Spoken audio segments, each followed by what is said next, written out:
Assalamu alaikum wa rahmatullahi wa barakatuh.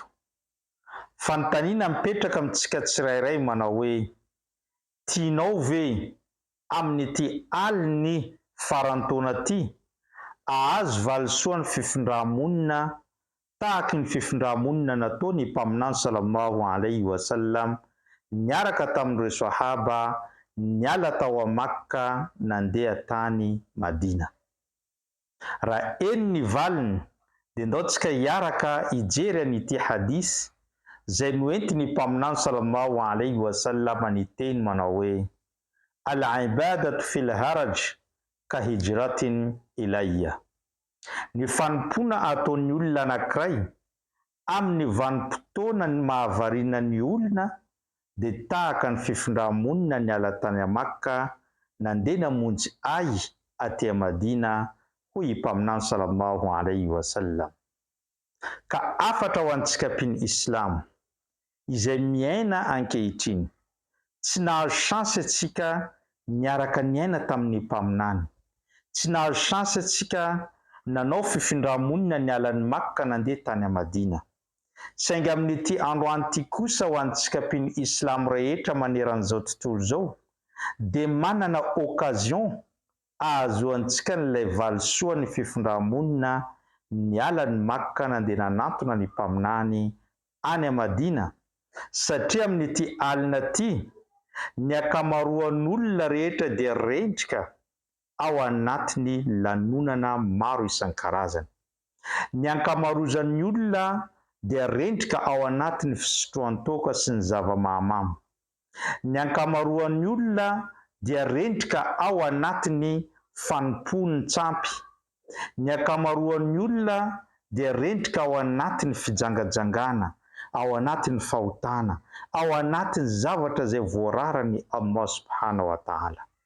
Ka amin'izay fotoana izay maharendrika ny ankamaroan'ny olona ao anatin'ny fahotana izany no mandeha antsika mihazakazaka manantona ny Allah, manao ireo karazana fanompoana maro samy hafa, dia amin'izay fotoana zay azontsika soamantsara ilay valisoa ny fifindram-monina nialan'ny Makka nanantona ny mpaminany any a Madina.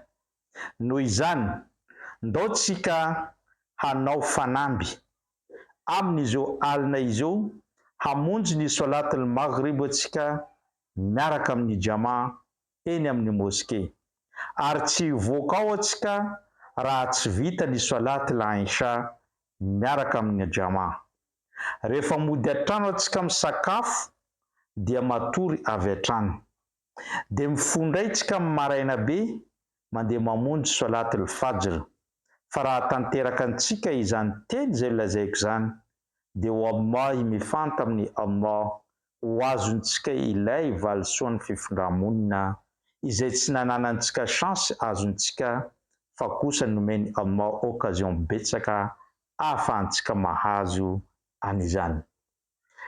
Raha lasa nabavy anatin'ny fianana Islam, efa nampitako ny adidiko, efa vitako ny adidiko, nampitako amintsika izany afatra izany, izany occasion be izany, ka miankina aminao handray azy sy tsy handray azy.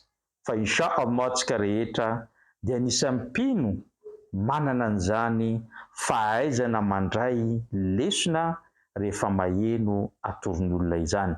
Ka insha Allah tsika rehetra hanao salatul maghrib amin'ny moské, salatul isha amin'ny moské, ary salatul fajr eny amin'ny moské insha Allah.